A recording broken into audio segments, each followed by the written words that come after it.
네, 잠시 정비하는 시간을 좀 갖고 왔습니다. 지금부터 토크 콘서트 2부를 시작해 보겠습니다. 1부에서는 여러 가지 심장 질환의 원인, 증상, 그리고 치료법에 대해서 알아봤는데요. 이번 2부에서는 심장 질환을 예방하고 관리하기 위한 생활 수칙에 대해서 알아보도록 하겠습니다. 기대되시나요? 네, 아주 열심히 듣고 계셔서 너무 뿌듯합니다. 그런데 여러분 혹시 노후를 보장해주는 심장이라는 용어 들어보셨어요? 네, 몇 분도 고개를 끄덕끄덕하고 계시는데요.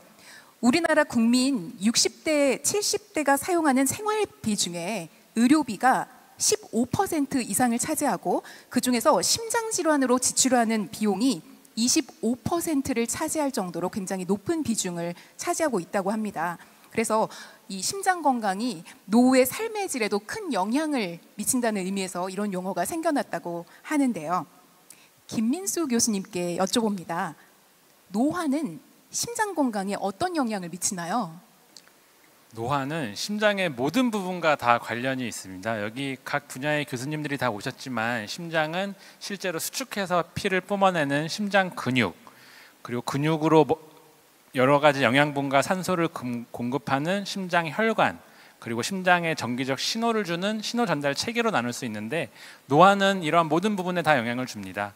노화가 심장 근육을 약하게 만들면서 심부전이 발생할 경우에는 평생 약을 드셔야 하고, 나이가 들면서 심장 혈관 안에 찌꺼기가 끼고 좁아지게 되면은 협심증, 심근경색 같은 것들이 발생하면서 스텐트가 필요할 수도 있고, 노화는 신호 전달 체계에도 영향을 미쳐서 빈맥이나 섬액을 유발해서 인공 심박동기를 삽입하거나 기타 약물 치료가 필요할 수도 있습니다.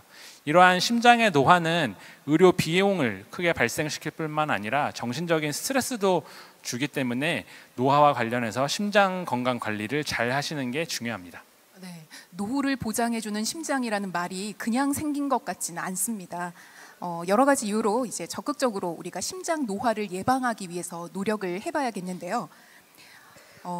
미국 심장학회에서 심장병을 줄이는 8대 핵심적인 생활 습관을 발표했다고 합니다. 하나씩 알아보도록 할게요. 첫 번째, 건강한 식습관입니다. 송종민 교수님, 어떤 게 건강한 식습관인지 또 실생활에서 어떻게 실천해야 하는지 조언을 좀 부탁드립니다.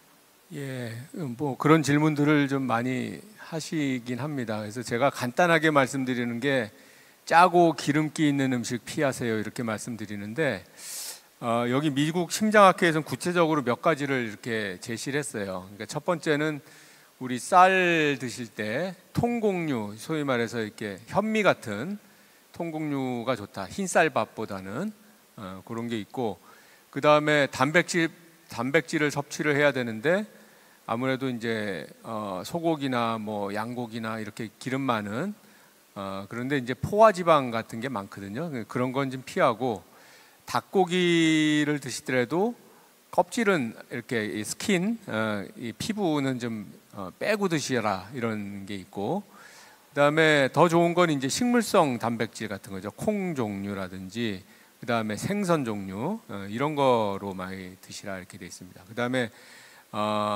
요리할 때 이제 뭐 기름도 쓰고 하는데 주로 이제 식물성 오일, 뭐 올리브유라든지 뭐 카놀라유, 뭐 아보카도유 뭐 이런 것들이 좋다.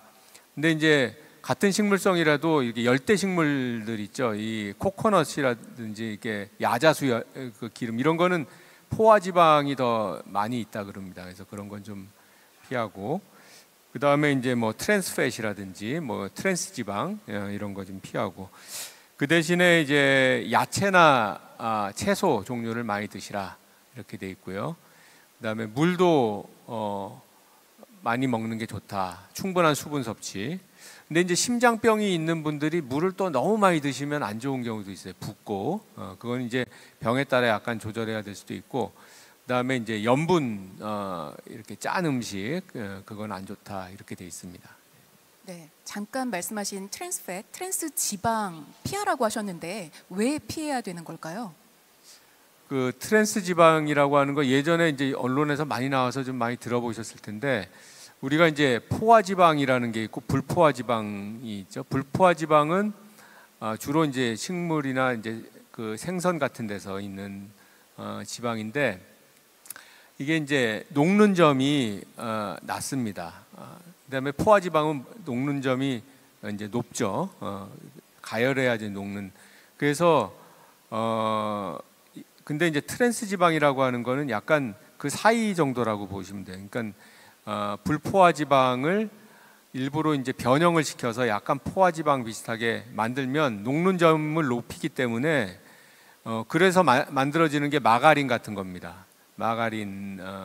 그 다음에 이제 그 뭐 튀김 같은 거 할 때 식용유 같은 걸로 튀기더라도 거기서 이제 트랜스 지방이 막 나올 수가 있어요. 그런 거.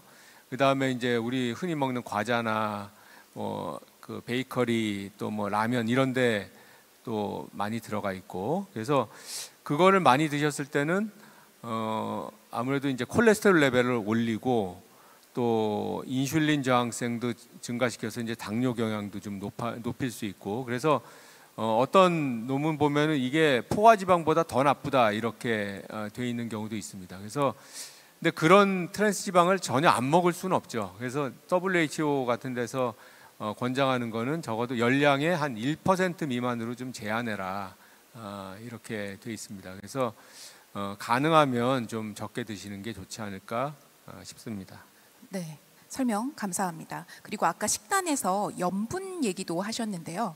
그 나트륨을 조심하라는 말씀이신 거죠?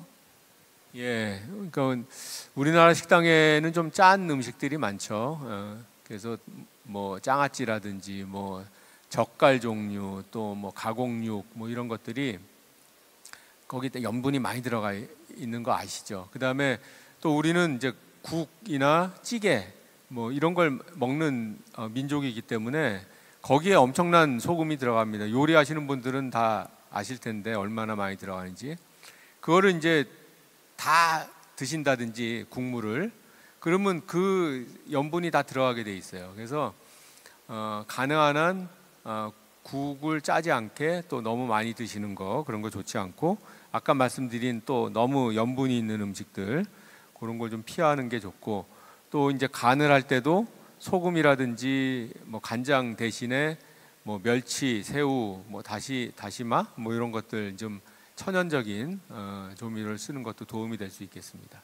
네, 사실 저도 젓갈 장아찌류를 정말 좋아하는데 오늘 저녁부터 좀 식탁에 내놓는 횟수를 좀 줄여봐야 될 것 같습니다. 네, 이제 심장병을 줄이는 8대 핵심적인 생활습관 두 번째, 저기 네 아까 화면에 나오던데요. 규칙적인 운동입니다. 정성호 교수님, 매일 운동하신다고 들었는데 사실인가요? 네, 매일 운동해야 된다고 생각해야 일주일에 한 3, 4일 정도 사실 우리가 실제로 운동할 수 있을 거라고 생각합니다. 왜냐하면 다들 일이 생기기 때문에 뭐 매일 못하는 일이 생기겠지만 이제 계획은 이제 시간이 가능하면 매일 일해야 된다. 운동해야 된다고 생각하는 것이 맞다라고 생각이 되고, 저도 사실 이제 저희 하는 일이 이제 힘쓰는 일이고 몸으로 하는 일이다 보니까 좀 몸이 좀 건강해야 이 일을 계속 할 수 있을 거라는 생각을 좀 가져서 가능하면 매일 운동하려고 합니다. 그리고 최근에는 그 저녁 시간이 좀 생겨서 요가를 하고 있습니다. 예. 뭐 이렇게 뭘 한다고 남한테 이야기할 정도는 아닙니다. 그냥 배우고 있습니다. 그래서 제가 그 요가를 하고 헬스장에, 저희 병원에 헬스장이 있습니다. 요가 하는 데도 있고 그래서 이제 그 하면서 이렇게 주변에 운동하시는 분들을 보니까 운동하면서 스트레스도 좀 풀고 뭔가 본인이 어떤 다 이렇게 생활하고 살면서 생기는 스트레스가 있지 않습니까? 누구나 다. 그래서 그런 것들을 운동으로 풀 수 있으면 좋겠다는 생각이 들어서 열심히 하고 있습니다. 네, 굉장히 현실적인 답변이었습니다. 매일 한다고 생각을 해야 일주일에 3, 4번은 할 수 있다. 네. 네, 그러면 저희 방청객분들께는 어떤 운동을 추천하실까요? 네, 저희 환자분들께는 보통 이제 걷기를 추천합니다. 그게 이제 대부분 수술하신 분들이 많기 때문에 보통 이제 할 수 있는 운동이 많지가 않습니다. 그래서 이제 걷는 운동을 추천하고요. 그다음에 이제 연령이 좀 이렇게 높으신 어르신들이 많다 보니 근육을 만드는 게 좀 중요하겠다는 그 말씀을 드리고 있습니다. 최근에는 그렇게 하고 가능하면 달릴 수 있으면 뭐 세게 안 달리더라도 걷는 것보다 조금 더 할 수 있으면 했으면 하는 그런 바람이 최근에는 있고요.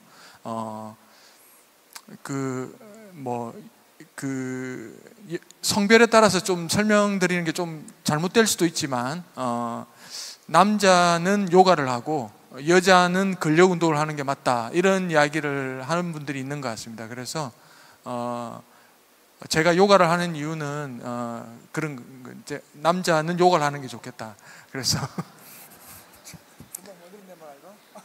아니요. 그게 이제 남자분들이 좀 약간 좀 뻣뻣하고 해서 유연함을 키우기 위한 요가가 좀 필요하고, 여자분들이 이제 폐경 이후에 근력이 특히나 또 많이 부족하기 때문에 그 전에 이제 근력 운동이 좀 필요하다, 뭐 그런 말씀들을 전문가분들이 제가 아니고 하셔서 그런 운동을 좀 추천하려고 하고 있습니다. 네, 조언 감사드립니다. 네, 다음 심장병 줄이는 8대 핵심적인 생활습관 세 번째, 금연입니다. 지금 뜨끔하신 분들이 좀 있으실 것 같은데요. 이번 질문은 이승환 교수님께 답변을 부탁드려 보겠습니다. 담배가 몸에 나쁘다는 걸 모르는 사람은 여기 없을 겁니다. 그래서 사실은 담배는 혈압을 일시적으로 올리고, 혈압 측정할 때는 1시간 내에 혈압을 재면 안 됩니다. 담배를 피고 나서는. 그리고 일시적으로 혈관 수축을 일으키고, 혈관 내에서 세포 기능을 떨어뜨리고 혈소판 기능이 활성화되고 응고체계가 활성화될 수 있습니다. 그래서 혈전이 생길 수 있기 때문에 담배를 끊을 수 있으면 가능한 빨리 끊는 게 최고죠. 왜냐하면 담배를 끊을수록 그 심혈관 위험도는 낮아지는 거는 여기 앉아있는 사람도 다 알고 저도 알고 이 세상 사람 다 아는데 잘 못할 뿐이죠.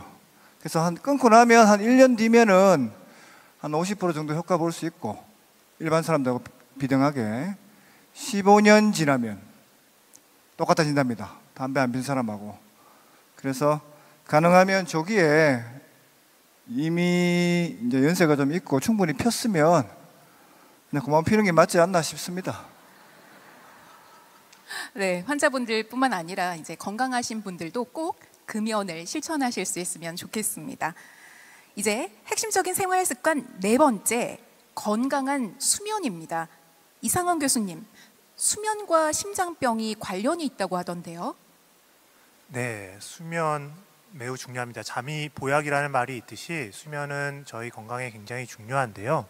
재밌는 연구 결과들이 있습니다. 수면은 크게 수면 시간하고 수면의 질 두 가지로 나눠서 볼 수 있는데, 수면 시간이 짧으면 사망률, 심혈관 질환에 의한 사망률이 올라간다라는 보고가 있고, 또 이게 U자여가지고 수면 시간이 너무 길어도 사망률이 올라간다 해서 V자 혹은 U자 형태를 한다라는 것이 전통적으로 알려져 있었는데, 최근에 어디서 이게 보통은 수면 연구를 할 때 자기가 얼마 잤다 이런 보고를 하는데, 그거 말고 이제 수면을 진짜 했는지를 측정을 할 수가 있습니다. 그걸 해봤더니 4시간보다 덜 잔 사람들은 확실히 심혈관 질환이 많이 생기고 사망률도 올라간다고 돼 있고, 더 많이 잔 것은 크게 문제가 없는 것으로 나왔습니다. 그래서 한마디로 말을 하면 잠을 별로 안 주무시는 분들 4시간보다, 아니면 자기가 많이 잤다고 생각하시는 분들에서 심장병이 많이 생기고 사망률도 올라간다고 할 수 있습니다.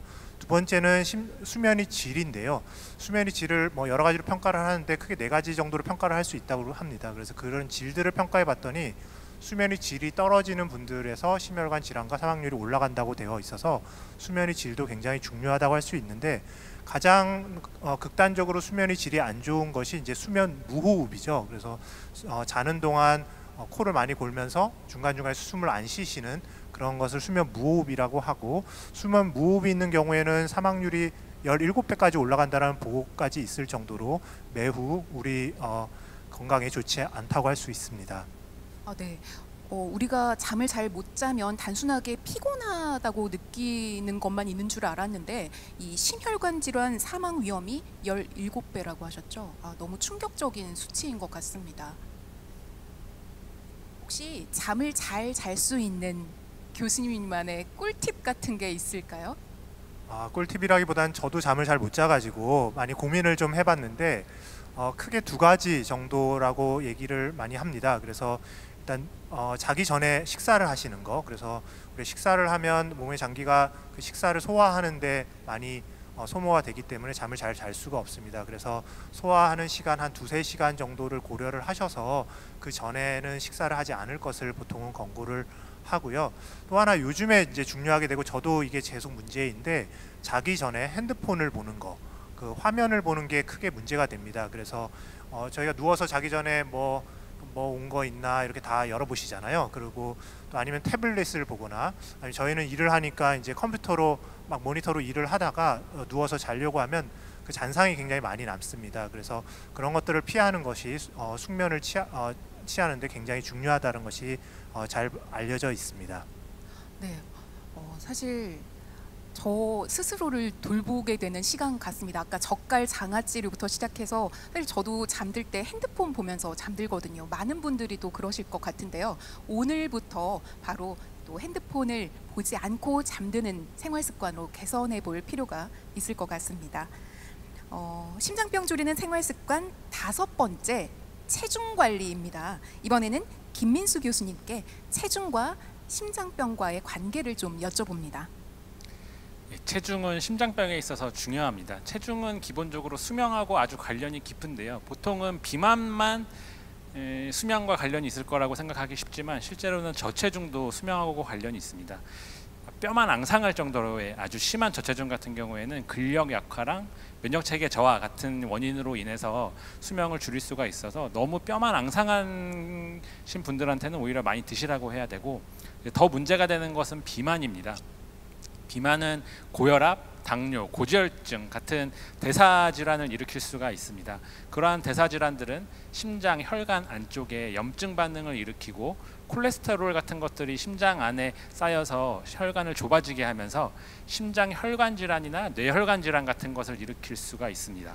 또한 비만해지는 것은 심장이 피를 보내야 하는 곳이 많아진다는 것을 뜻하고, 심장이 과부하가 되면서 심부전 같은 것으로 빠질 위험성도 더 높아지게 됩니다.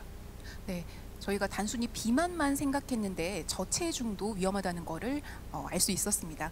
어쨌든 건강한 체중을 유지하면 심장과 혈관 부담이 좀 확실히 적다는 말씀이신 거죠?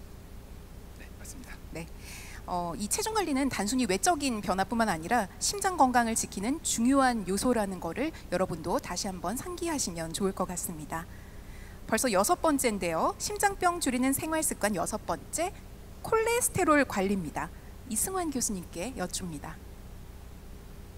아까 일부에서 말씀드린 대로 콜레스테롤이 우리 몸에서 굉장히 필요한 성분인데, 그게 과다하게 되면 혈관에 침착되게 되고 혈액의 흐름에 방해가 됩니다.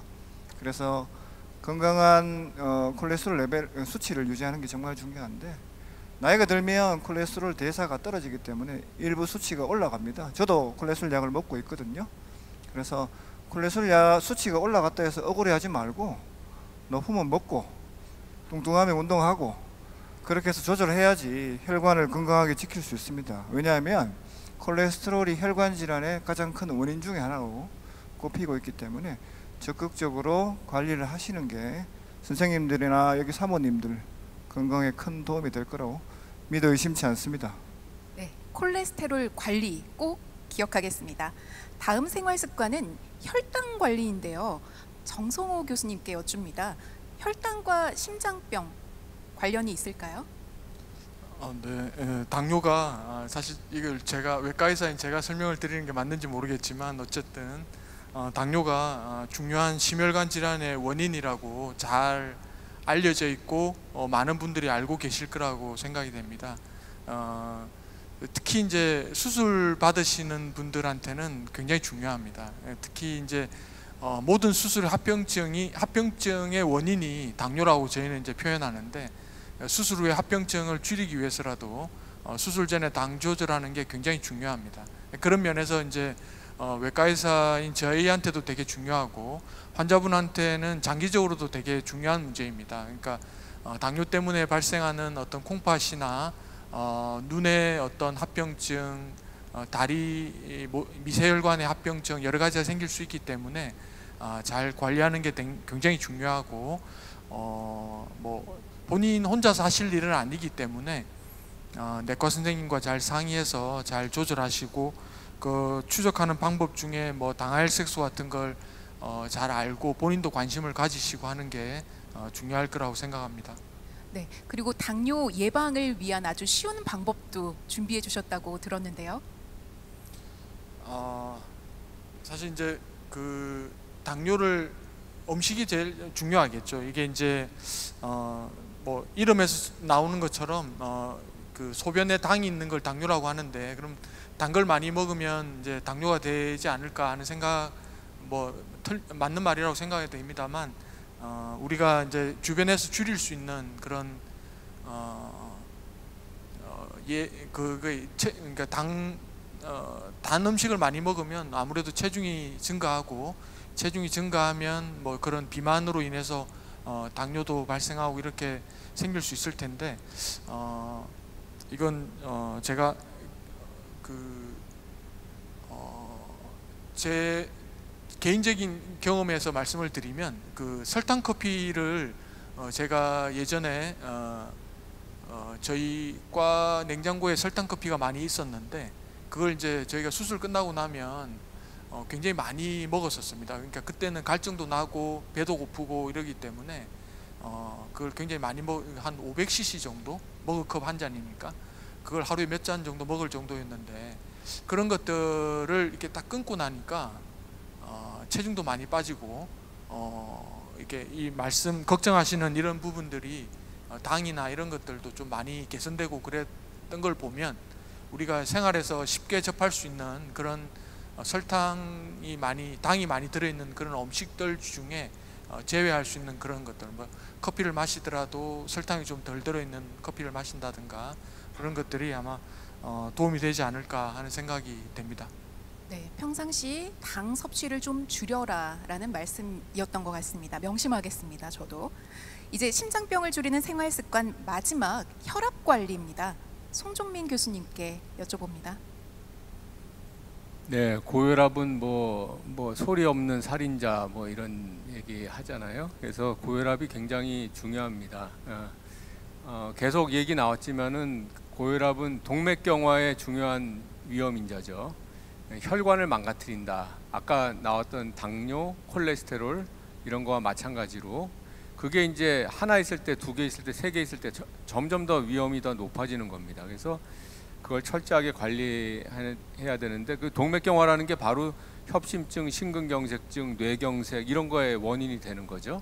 그다음에 아까 말씀드린 그 대동맥 박리 이런 치명적인 병이 올 수도 있고, 또 혈압이 높으면 심장 기능도 떨어져서 심부전증도 올 수 있습니다. 여러 가지 만병의 근원이기 때문에 꼭 잘 조절을 해야 되는데, 제가 흔히 듣는 얘기는, 처음에 고혈압 약을 시작할 때 이거 먹으면 평생 먹어야 되는데 어떻게 다른 방법 없을까요? 이런 얘기를 많이 들어요. 근데 이거는 이제 생각을 거꾸로 하셔야 됩니다. 이거를 안 먹었을 때는 혈압이 높은 상태로 유지가 되잖아요. 그러면 그동안에 본인 이 혈관은 점점 녹쓰는 거예요. 그래서 그 기간 동안에 손해인 겁니다. 본인의 혈관으로 봐서는. 나중에 먹어야지, 그러면 그만큼 망가진 혈관은 돌아오지가 않아요. 그러니까 고혈압이나 고지혈증이나 당뇨나 이거 먹어야 되나 애매하다 이럴 때는 빨리 약 주세요, 저는 먹을게요, 이렇게 가셔야 되는 거예요. 그래야 본인의 혈관을 보호하는 겁니다. 이게 제가 말씀드리는 게, 보약을 따로 드시지 말고 이게 보약이에요. 보약, 몸을 보호하는 약이니까 그게 보약이죠. 그걸 아주 초기부터 철저히 관리하시는 게 굉장히 중요하다, 이런 말씀을 드리겠습니다. 네, 고혈압 관리 아무리 강조해도 지나치지 않다라고 말씀해 주셨습니다. 네, 여기까지 우리가 심장병 위험을 줄이는 생활습관 8가지에 대해서 알아봤는데요. 사실 심장병을 줄이는 게 아니라 일반적인 건강 수칙이라고 생각해도 좋을 것 같습니다. 이제 다른 질문인데요. 이승환 교수님, 음주에 대해서도 좀 궁금합니다. 굳이 저한테. 꼭 교수님께 여쭤보고 싶네요. 저는 술을 좋아하진 않습니다. 적당히 먹는 스타일이고, 한 소주 반 병 먹으면 집에 가는 스타일이라서 사실 술에 대해서 별로 관심은 없는데, 제가 간단히 말씀드리면, 어쨌든 사람이 술을 섭취하게 되면 혈액에 알코올 성분이 많아지고 기분은 좋아지는데 흥분합니다. 혈압이 올라갑니다. 그리고 혈관을 확장시키는 물질이 덜 나오게 되고, 그래서 일반적으로 고혈압의 원인 중에 하나가 알코올로 잡혀 있습니다. 그래서 술을 너무 과다 복용하시면 고혈압이 생길 수 있기 때문에 일단 금주가 물론 제일 좋죠. 제가 의사이기 때문에 여기서는 공식적으로는 금주가 제일 좋다고 말씀드려야 됩니다. 금주입니다. 금주입니다. 하지만 기분 좋을 때 가족들하고 대소사 있을 때 조금 드시는 거는 오케이, 드셔도 되겠고, 가능하면은 술 섭취량을 줄이는 것이 좋을, 여러 가지 건강 측면에서 술이 여러 가지 효과를 보이거든요. 부정맥도 생길 수 있어요. 여기 보시면 그 소주 한 잔 먹으면 심방세동이 한 8% 올라간다고 되어 있습니다. 그 심장을 술에 담갔다 생각하시면 돼요. 그래서 심장 기능도 떨어지게 되고 심방세동이라는 치명적인 부작용이 생길 수 있기 때문에 공식적으로는 금주가 좋습니다. 네, 알겠습니다. 저희가 또 심장 지킴이 행사니까요. 알코올성 치매나 알코올성 간 경화는 또 많이 들어보셨을 텐데, 알코올성 심근병증도 있다고 하던데요. 네, 그건 우리 이상환 교수님이 나와 계신데 굳이 제가 얘기할 필요는 없을 것 같은데, 아까 말씀드린 대로 우리가 인삼주나 산삼주를 담가 먹을 때 소주에 인삼을 넣잖아요. 심장을 넣었다 생각하시면 돼요. 훅 담가 놓으면 심장이 너덜너덜해집니다. 그래서 알코올 섭취량에 따라서 심근병증이 생길 수 있습니다. 그분들은 알코올을 끊으면 심장이 아주 드라마틱하게 좋아집니다. 그래서 심근병증, 심부전이 생길 수 있기 때문에 너무 과다한 음주는 피하시는 게 좋겠고, 공식적으로는 금주입니다. 네, 말씀 잘 들었습니다. 사실 연령이나 성별, 가족력 등은 우리가 바꿀 수는 없지만, 이렇게 음주나 흡연, 고혈압, 고지혈 같은 경우는 우리가 어느 정도 관심을 갖느냐에 따라서 그 결과가 좀 달라질 것 같습니다. 송종민 교수님, 우리 오신 분들께 당부하고 싶으신 말씀이 있다고 들었는데요. 네, 뭐 지금까지 여러 가지 이제 생활 습관 들으셨는데, 또 하나 제가 말씀드리고 싶은 거는, 우리 주위에 있는 환자분을 이제 위하는 마음으로 주위에서 자꾸 이게 좋다, 저게 좋다, 이걸 먹어봤더니 좋더라, 이런 것들이 많아요. 물론 그게 도움이 되는 분들도 있죠. 근데 간혹 가다가 그게 또 오히려 해로운 경우도 있습니다. 특히 이제 심장 와파린이라고 하는 항응고제 드시는 분들은 그런 거에 영향을 많이 받기 때문에 사소한 거 몸 좀 좋아지려고 먹었다가 갑자기 뭐 뇌출혈이 된다든지 이런 경우도 있을 수가 있어요. 그래서 가능하면 이 주위에 어떤 그 권유나 이런 거에 따라서 그냥 쉽게 이런 민간요법이라든지 건강식품 이런 거를 사 드시는 거는 굉장히 좀 조심하시는 게 좋겠다. 그래서 항상 의사가 처방한 약만 먹는다, 이런 생각을 갖고 계시는 게 좋을 것 같고, 안 그래도 이제 연세 드시면서 약의 양이 점점 많아지는데 또 다른 것까지 이렇게 드실 필요는 없잖아요. 그래서 그런 걸 좀 지켜주시는 게 오히려 본인 건강을 지키는 데 도움되지 않을까 싶습니다. 네, 애정 어린 말씀 감사합니다.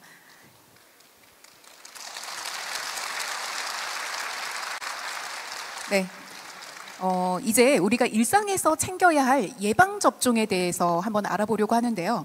예방접종은 어린아이들이 하는 게 아닌가라는 표정들이신데 어른들도 꼭 필요한 예방접종이 여러 가지가 있다고 합니다. 이상원 교수님께 한번 여쭤봅니다. 네, 당연히 예방접종 어릴 때 맞아야 되는 예방접종이 있고요.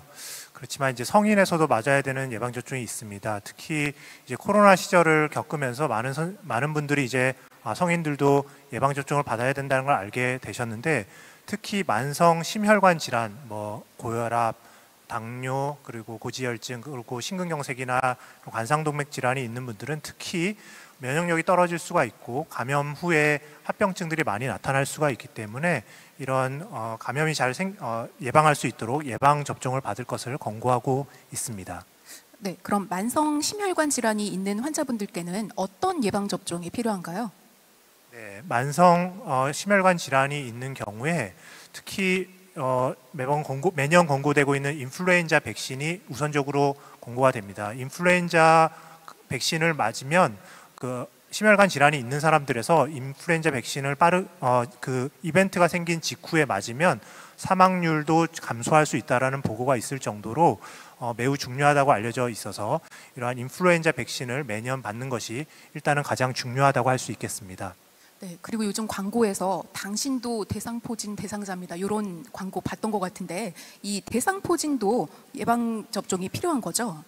네, 말씀드린 대로 이제 인플루엔자 백신이 있고 또 하나는 폐렴구균 백신이 있습니다. 그래서 폐렴구균 백신으로 폐렴을 예방하고 관련된 감염을 예방하는 것이 중요하겠고, 또 하나 이제 그 herpes 백신이 있습니다. 그래서 이제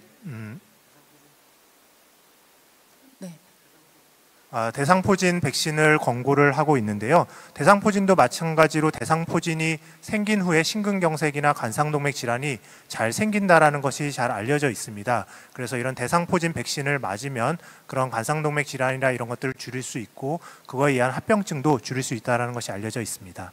네, 사실 성인 예방접종은 어린아이의 접종보다 더 흔하게 생각하지 않아서 접종률이 굉장히 낮다고 하는데요. 방금 교수님이 말씀하신 것과 같이 예방접종을 통해서 감염병을 또 예방할 수 있고 또 질환에 걸렸다 하더라도 중증으로 진행하는 확률이 위험이 낮아진다고 하니까 우리 여러분들도 새롭게 예방접종에 대한 관심을 좀 가지시면 좋을 것 같습니다. 사실 이제 병의 예방이라고 하면 건강검진을 빼놓을 수 없는데요. 송종민 교수님, 건강검진을 하고 나서 우리 환자분들이 심장질환 같다는 얘기를 많이 하신다고 하던데요. 예, 건강검진하면은 뭐 여러 가지 발견이 되죠. 그래서 엑스레이 같은 거 이렇게 찍으니까 심장이 커져 있다든지 또 뭐 피 검사에서 뭔가 높다든지 뭐 칼슘 스코어가 높다든지 뭐 이런 거 일단 나타나는데 일단은 뭐 모든 사람이 꼭 건강 검진을 받아야 된다 이렇게 말씀드리긴 좀 힘들지만 그래도 도움이 되는 측면은 있습니다. 그래서 아까도 말씀드렸지만 심장 질환이 있어도 증상이 별로 없는 경우도 있기 때문에 그럴 때는 좀 조기에 발견하는데 도움이 될 수가 있어서 받을 수 있으면 정기적으로 좀 받으시는 게 좋을 것 같습니다. 네, 말씀 감사합니다. 이번에는 김민수 교수님께 한번 여쭙니다. 우리가 최대한 예방을 하고 또 치료를 하더라도 심장 마비 같은 응급 상황이 또 생길 수 있지 않습니까? 그럴 때 가족분들이 또 알고 있어야 할 사항에는 어떤 것들이 있을까요? 저희 심장 마비는 언제 누구에게 사실 올지 알 수 없는 상황이고요. 주위에 혹시 심장 마비가 왔을 때 생겨야 되는 것들이 이제 심폐소생술입니다. 심폐소생술에 있어서 제일 중요한 거 세 가지를 말씀드리자면은 첫 번째는 119의 빠른 신고, 두 번째는 심장 마사지를 잘해주는 것, 그리고 세 번째는 가능하다면 자동 제세동기를 빨리 사용하는 것입니다. 주위에 쓰러지고 의식이 없는 사람이 있을 경우에는 먼저 119에 신고를 하시고 심장 마사지를 해야 합니다. 심장 마사지는 우리가 교과서적으로는 이 흉골의 아래쪽 절반을 누르라고 하는데 쉽게 생각해서 젖꼭지 사이 정도로 생각을 하시면 되고요. 거기를 손을 깍지를 끼면서 이 팔꿈치 부위로 압박을 하면서 환자 몸에 위에 수직으로 팔을 수직으로 올라오게 한 다음에 깊이는 5에서 6cm, 이게 꽤 세게 눌러야지, 뼈가 이거 부러지겠다 싶을 정도로 세게 눌러야지 5에서 6cm가 압박이 되고, 빠르기도 100에서 120회, 분당 100에서 120회를 눌러야 되는데, 이게 실제로 해보면 굉장히 빠른 속도입니다. 그래서 내 체력을 다해서 힘껏 세게 빠르게 누른다고 생각을 하시면 되고, 환자분이 의식이 돌아오거나 혹은 119가 도착할 때까지 마사지를 계속, 혼자일 경우에는 힘들기 때문에 주위에 사람이 있다면은 손을 바꿔가면서 마사지를 최대한 열심히 해주셔야 합니다. 그리고 마지막으로 가장 중요한 것 중에 하나가 자동 제세동기 사용인데, 요즘은 사람이 많은 곳, 뭐 지하철역이나 공공장소 같은 데 경우에 같은 곳에 가면은 AED라고 해서 한 요만한 크기의 기계가 비치되어 있는 곳이 많이 있습니다. 자동 제세동기라고 부르고, 패치를 2개를 심장 주위로 붙이고 기계를 전원을 켜면은 기계가 알아서 안내 방송을 해서 손에서, 환자 몸에서 손을 떼세요, 뭐 리듬을 분석합니다, 전기 충격이 들어갈 겁니다, 이렇게 알아서 안내를 해주고, 주위에 있는 사람은 그 안내에 따라서 마사지 하라면 마사지하고 떨어지라고 하면 떨어지시면 되고, 기계는 그 사이사이에 심장 리듬을 분석을 해서 아주 빠른 부들부들 떨리기만 하는 심실세동 같은 것들이 발견될 경우에는 전기 충격을 줘서 심장을 정상적인 박동으로 돌려주는 역할을 합니다. 그래서 119를 신고할 경우에는 119에서 전화 받으신 분이 어떻게 해라 안내를 해주시고 계실 거고, AED의 안내까지 참고로 하면서 심장 마사지를 열심히 해주시는 게 주위에 가족이 그런 일을 당했을 경우에 생명을 살릴 수 있는 방법입니다. 네, 사실 요즘에는 심폐소생술에 대한 인식이 좀 강화되면서 여기저기서 그 자동 제세동기를 많이 볼 수가 있는데요. 앞으로 다니실 때 좀 유익 있게 보시는 것도 좋을 것 같습니다. AED 자동 제세동기입니다. 근데 사실 이제 이렇게 위험한 상황에서 옆에 도움을 줄 사람이 있으면 너무나 좋은데, 내가 혼자 있을 때 의식을 잃을 것 같은 느낌이 든다면 저는 어떻게 될까요? 우리 심장이 멈추었을 때 뇌로 피가 못 가게 되면서 의식을 잃게 되는데, 심장이 멈추고 의식을 잃고 쓰러지기까지 시간이 10초입니다. 10초 정도? 굉장히 짧기 때문에 그 10초 안에 뭔가를 해야 되고, 할 수 있는 것은 2가지.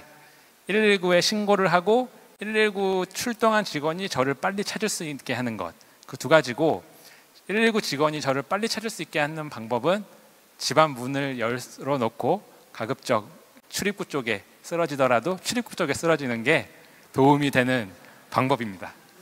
네, 아니 사실 웃으면서 말씀하셨지만 진짜 실제적인 방법 같습니다. 급한 상황에서 119 구급대원이 왔는데 비밀번호를 몰라서 이 문을 여는 시간 너무 아깝지 않습니까? 그래서 방금 교수님 말씀하셨던 것처럼 좀 위험한 상황이 있을 것 같다. 그러면 바로 문가 근처로 가서 문을 열어두시는 거 아주 현실적인 팁 같습니다. 네, 저희가 이렇게 생활 습관 하나하나를 짚어보면서 저도 많이 배운 것 같은데요. 이제 노화와 함께 진행되는 심장병도 있지만 우리가 일상생활의 나쁜 습관들을 조금씩 고쳐나가는 게 아주 중요할 것 같다는 생각이 듭니다. 네, 조금 벌써 시간이 이렇게 지났는지 몰랐네요. 이제 2부 마지막인데요. 교수님들께 한 말씀씩 들어보고 마치려고 합니다. 송종민 교수님부터 먼저 말씀 부탁드릴게요. 예, 장시간 앉아 계시느라고 수고 많으셨습니다. 여기 오신 분들은 다 심장에 대해서 관심이 많으신 분들이 오신 거로 생각이 들어서 또 뭐가 이렇게 해야 된다 그러면 열심히 또 하실 분들이라고 생각이 듭니다. 그래서 많은 도움이 되셨기를 바랍니다.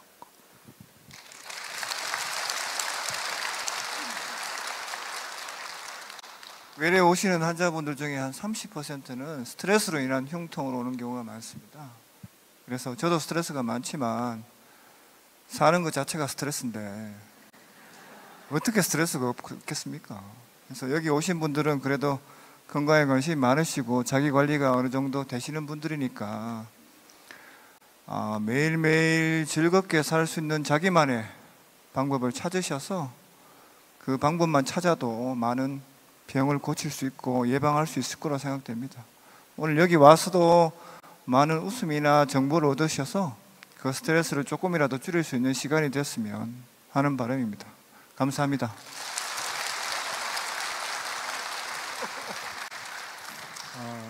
네, 사실 외과 의사 입장에서는 이렇게 많은 분들이 계실 때 혹시 저하고 이렇게 관계가 된 분이 계실까 걱정이 사실 좀 됩니다. 예, 왜냐하면 수술을 하고 나면 항상 좋은 경우만 있는 게 아니다 보니까 그런 그런 걱정이 될 때가 좀 많습니다. 그래서 수술하고 혹시 저로 인해 고통받았던 분들도 계실 수도 있고, 수술 결과가 괜찮았으면 좋은데 그러지 못한 경우들도 생기기도 하기 때문에 좀 걱정도 되지만 어쨌든 앞으로도 열심히 수술하도록 하겠습니다. 네, 감사합니다.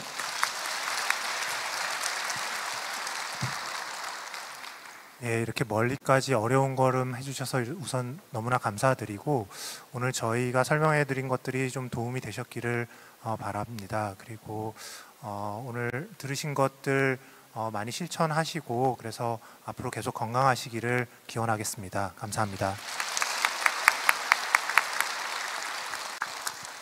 이렇게 주위에 최선을 다하는 의료진들이 항상 옆에 있기 때문에 심장에 지속적인 관심 가져주셨으면 좋겠습니다. 네, 마무리 멘트 같긴 했지만 저희는 3부에서 다시 돌아옵니다. 3부에서는 좀 더 실제적인 얘기를 나눠보려고 하는데요. 여러분이 진료실에서 시간 관계상 하지 못했던 질문들, 궁금증을 해소해보는 시간을 가지려고 합니다. 저희가 사전 등록을 받으면서 사전 질문도 함께 받았고, 시간적 여유가 된다면 여기 현장 그리고 유튜브 라이브로 직접 질문을 받고 교수님들께 여쭤보는 시간을 3부에서 갖도록 하겠습니다. 3부 시작하기 전에 저희 오프닝 때도 아까 안내를 한 걸로 들었는데요. 서울아산병원 심장혈관 흉부외과 중환자실 간호사들로 이루어진 밴드가 공연을 준비했다고 합니다. 네, 여러분들 위해서 특별히 시간을 내서 연습도 많이 하고 했다고 하니까요. 가지 마시고 밴드 공연 잘 즐겨주시길 바랍니다. 그럼 저희는 3부에서 다시 만나 뵙겠습니다.